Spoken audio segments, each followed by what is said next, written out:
everyone, and welcome back to DCM, Doritos Connections, and Mountain Dew, your favorite local video game talk show. I am your host, Howard Miller. I'm your co-host, David Scrivani. And now, let's start with our first topic of the day! I do love me a good topic.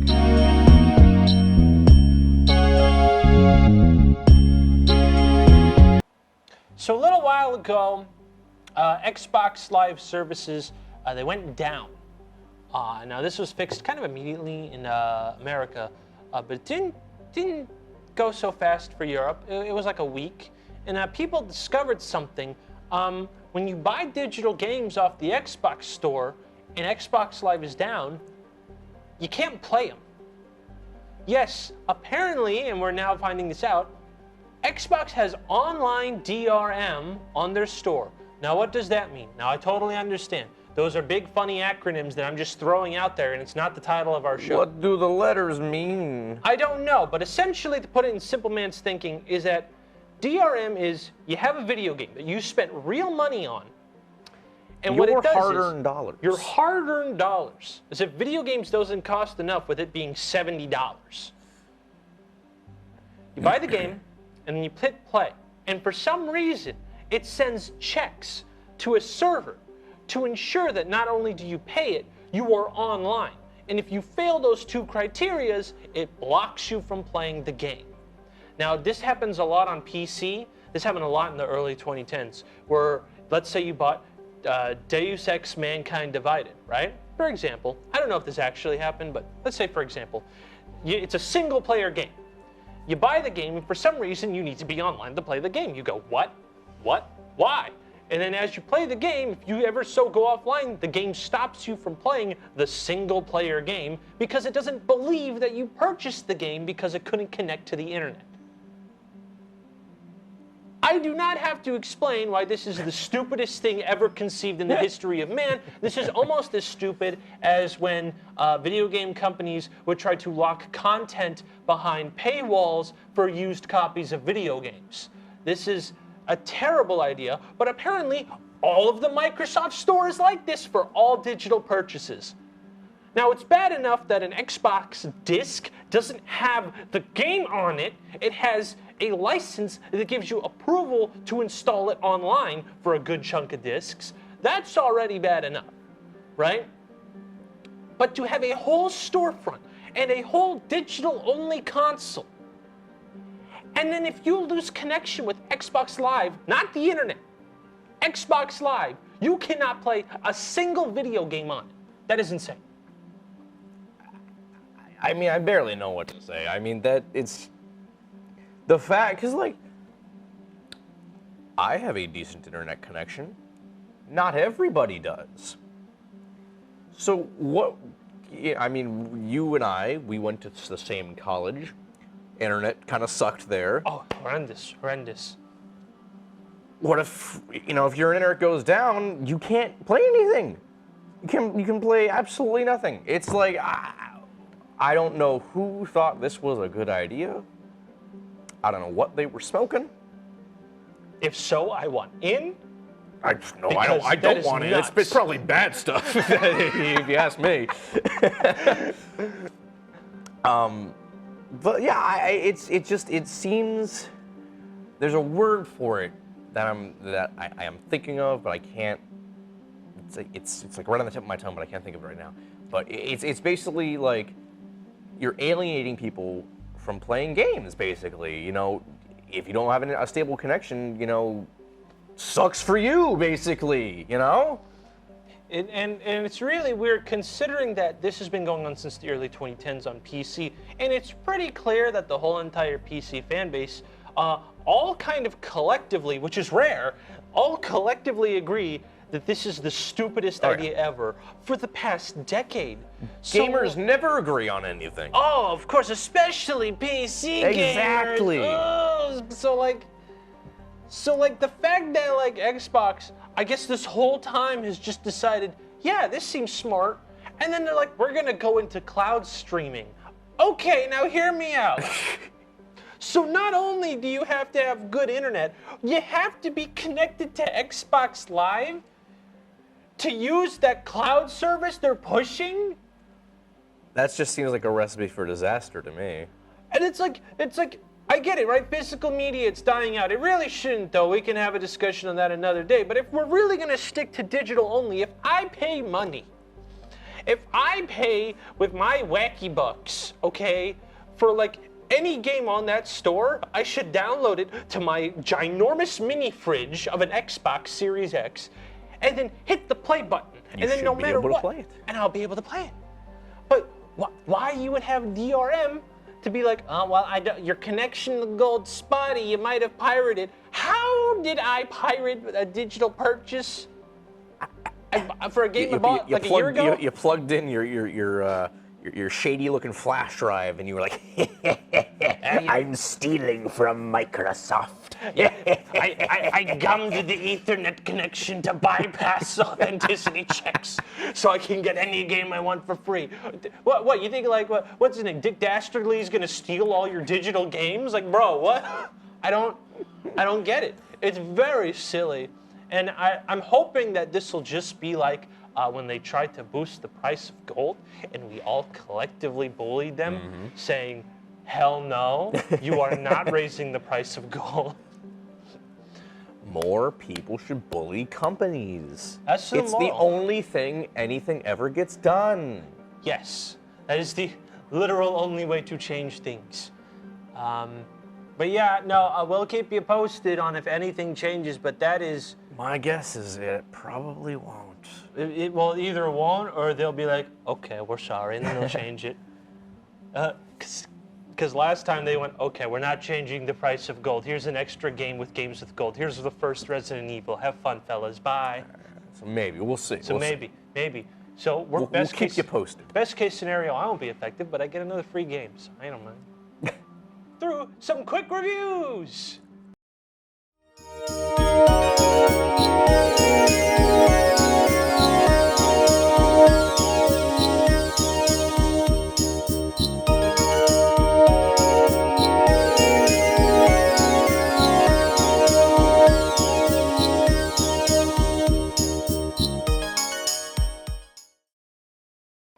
Okay, I'm going a little retro here. So I've been playing Sonic Adventure. Don't laugh. It was because I watched Sonic 2. Full review on our channel. Check it out. Oh, it's right here. Yeah, right. Actually, here. probably up in the corner there. Yeah, Am I yeah. pointing in the right direction? Well, you're not on camera, so hold on. Switch to the wide shot. All right, wide shot. Okay. Is that the right corner where it would be, where they put the video?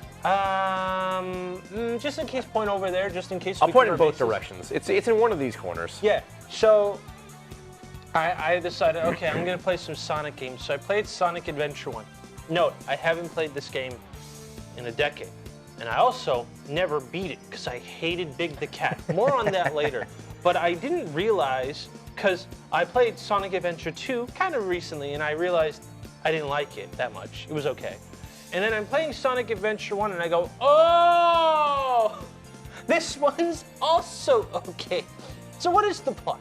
So there's like this pile of water that is an ancient god of destruction, okay? And Eggman, it was in the Master Emerald, and Eggman blew it up.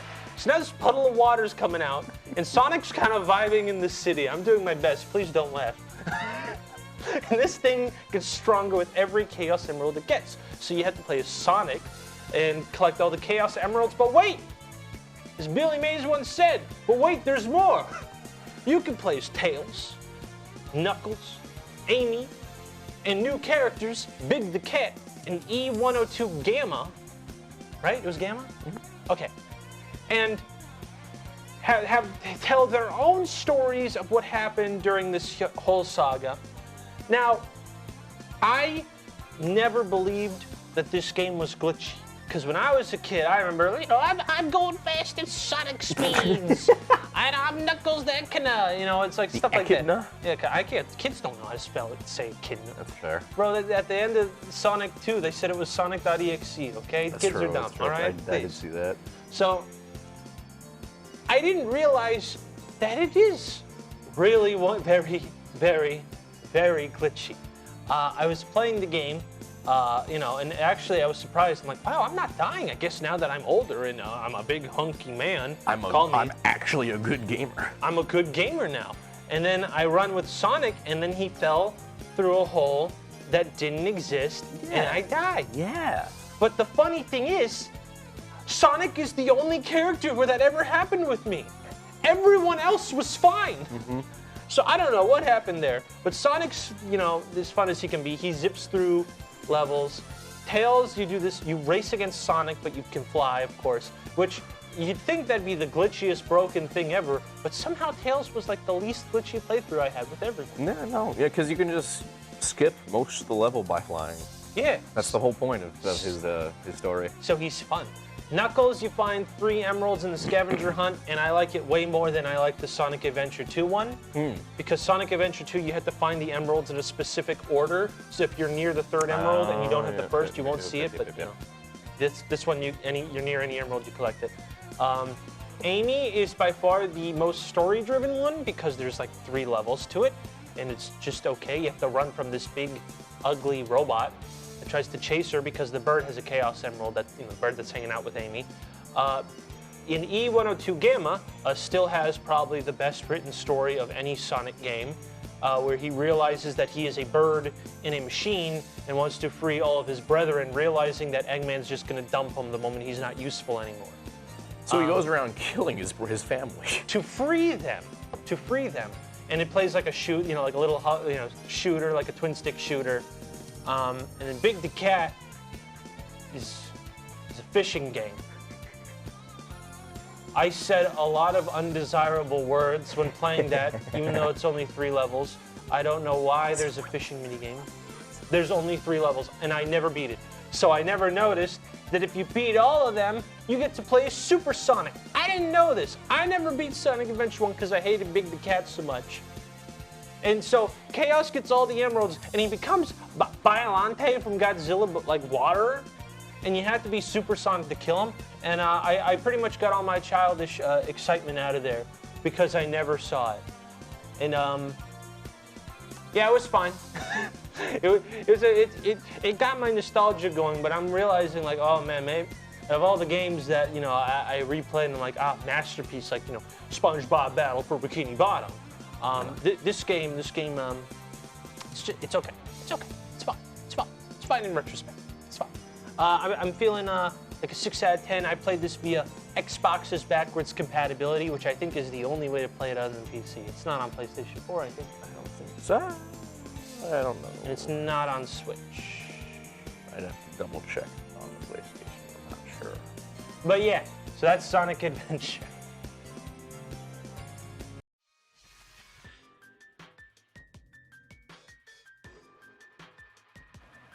All right, now for our next topic, you have some discussions for me, I hear. Little man's here.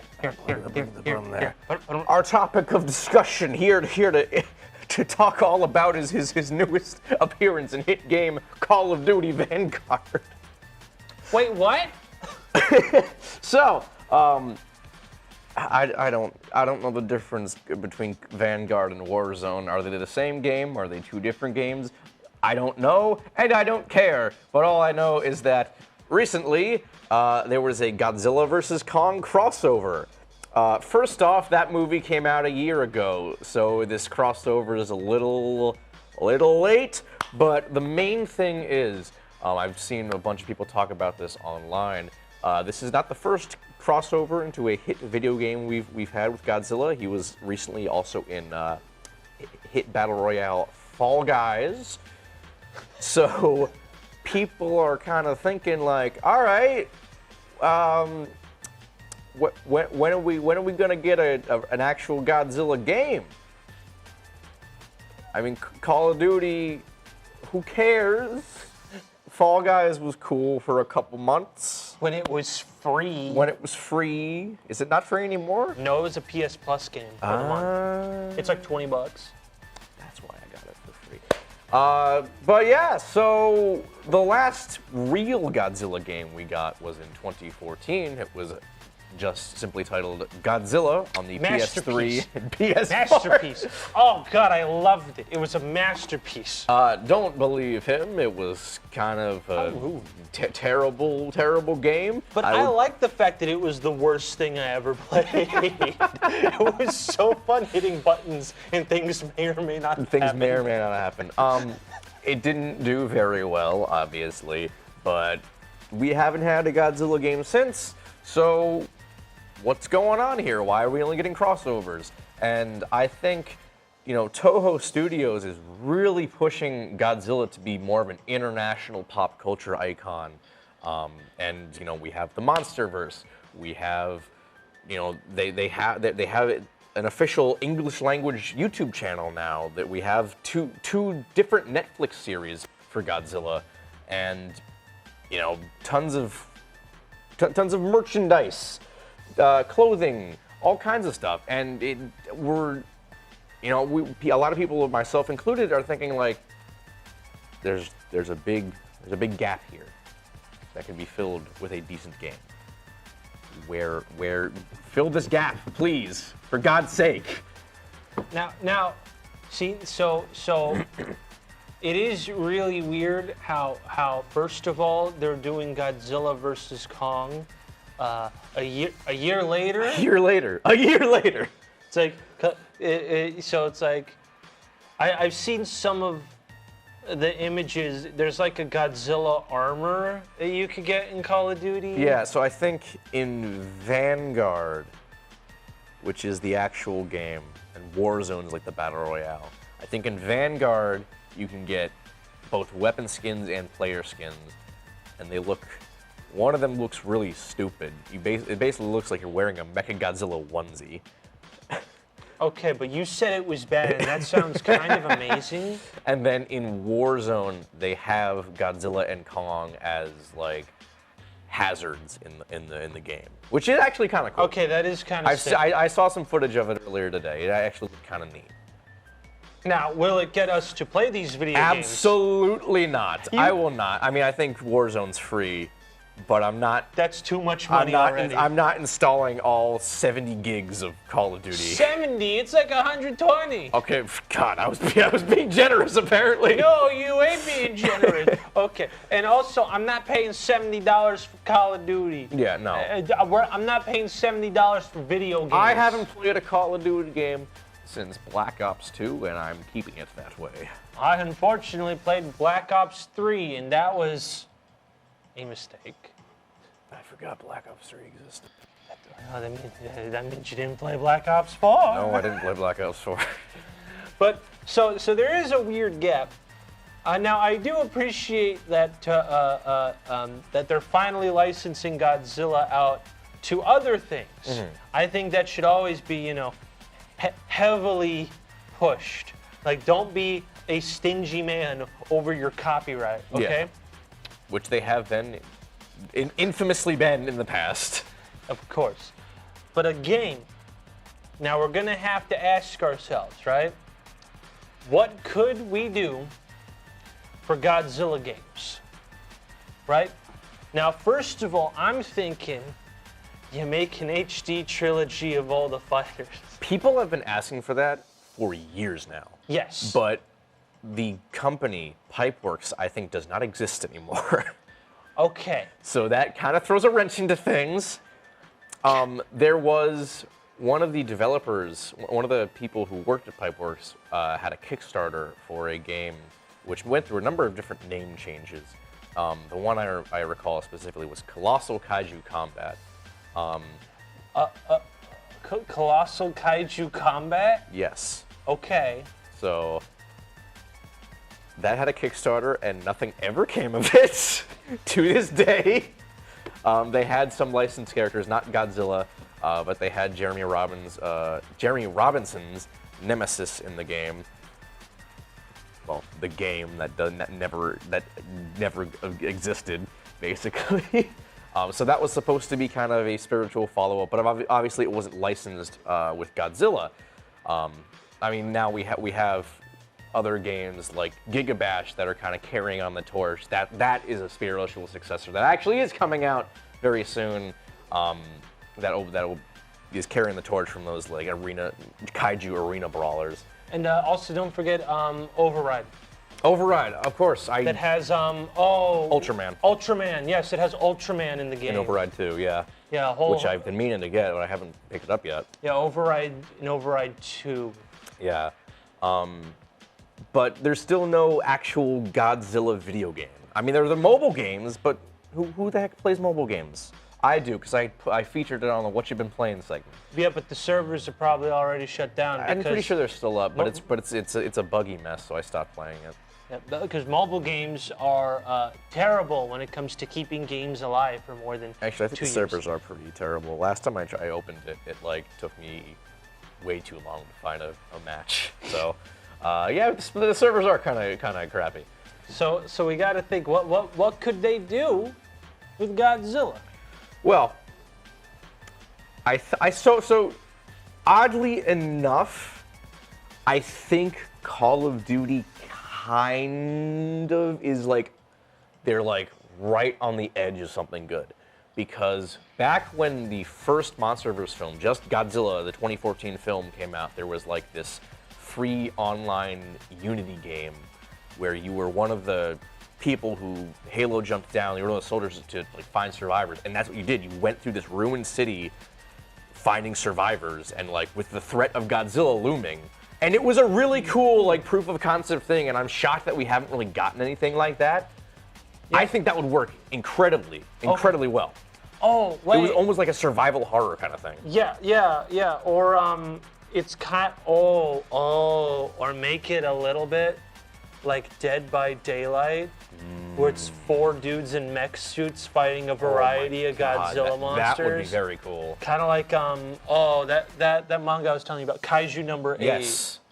Yes. So like that, you know, and again with bots, because that's a very niche market for focusing solely on multiplayer. Mm-hmm. But yeah, no, that's an idea. That's an idea. There are some. But the thing is, right, is we mentioned this on, last episode, there is an instinctual disconnect between Japanese markets and what Japanese players want versus what Western audiences want. There's a very hard disconnect. 1, because they're scared and afraid of literally everything.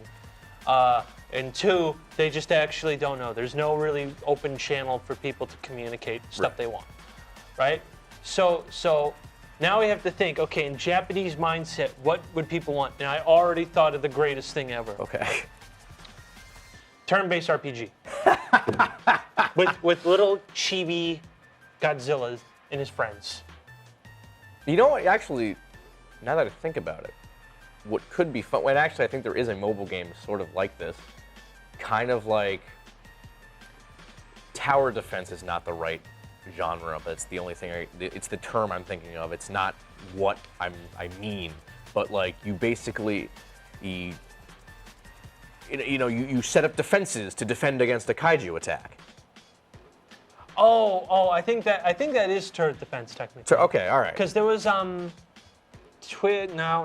Double Fine did something like that. I think it was called like Mech Rider, where you had like an old like 1940s mech, and you would like place turrets while also being there at the battlefield. Kind of like what was that other game? Transistor? I don't think so. That was like an isometric thing. No, then what am I thinking of? The guys in Hades. Not Outland. No. But there was like some indie game like that in the late 2000s. That was like that same aesthetic that did the same thing. Right. So I can see that, Yeah, so I think that could. I mean, again, I'm pretty sure there is a mobile game with that exact concept. I don't know if it's any good. I've never played it, but I know it exists. So I feel like if you like kind of expanded on that idea, you could make something really good out of it. Yeah. Well, so basically what we're saying is that they should just give the IP to literally anyone. Yeah, give it to us. Open. Just like Duke Nukem, give it to us. Give it to us. Give it to us. We'll figure it out. Give it to us. We'll give it to someone who will make the game, but we're the publishers, so we get all the money. Exactly. There is also a game that was also released by Bandai Namco shortly after that Godzilla game called, I want to say, City on the Edge of Shadow, where you played as a survivor trying to escape the city from a kaiju attack. And they had licensed characters. They had Godzilla, they had Ultraman, they had Gamera, they had Evangelion. Wait, they gave out Evangelion? They gave out Evangelion. It never got released to the States. For whatever reason, they never got ported over to the States. Because remember, Japan, hold on, switch to the wide shot, baby. Japan hates you Yes. if you're not in Japan. Exactly. If the moment you're in Japan, you're totally cool. If not, sorry, no one likes you. Yeah, like I think that's a super cool idea for a game. Just playing it as a survivor in a kaiju attack. I think that's really cool. That, or we make like a Super Smash Brothers of like a 3D Super Smash Brothers of just a bunch of kaiju or things as big as kaiju. Because I would pay big money to like if Ready Player One wasn't horrendously garbage and you just had a video game of like the Evangelion mech, Godzilla, Gamera, and the Iron Giant all in one game trying to smash each other. Maybe, I don't know, throw Pokemon in there. I don't know, throw... Have you seen the mod someone made for Smash Bros. Where they modded Shin Godzilla in as a playable character? That sounds absolutely horrifying. It was pretty funny. I hope he was like waggling just like the... What was it? He was. Oh, yeah, the little waggle boy. All right. But yeah, no, Godzilla is like an untapped IP that really should be tapped. I mean, so far, like most kaiju games in recent years have been solely indie titles. Yeah. You haven't gotten any like AAA kaiju games. And it's really hard. I'm actually now thinking of big kaiju. Like, what video game actually has like a well-known character that's like a big kaiju? There's like I think the Behemoth from Final Fantasy and like various Final Fantasy. I guess. monsters? I mean, if you want to count Monster Hunter, sort of. Well, I mean, there is nothing in well, there's a few monsters, but like the big ones, like Rathalos, yeah. it's not that big. Though the Monster Hunter movie was distributed by Toho, so you can say it's a kaiju movie. I'm about to end this segment. But like, you can... Monster Hunter review coming from DCM very soon. Oh no! Dave, I don't want to watch the Monster Hunter. It's okay. It was funny. We won't have to watch it. Oh, wonderful. The audience won't know. Excuse me. I don't want to watch the Monster Hunter movie. But yeah, I will read off the single note I wrote on my phone. About the Monster Hunter movie? No. About just to sum this up. Give me Godzilla game. Oh. All right, that's the end of the show, everyone. Goodbye. Bye-bye. Bye-bye. Switch to the right side. Bye. Make sure to Goodbye. like, comment, subscribe, crunch, chug, repeat. Bye. Goodbye.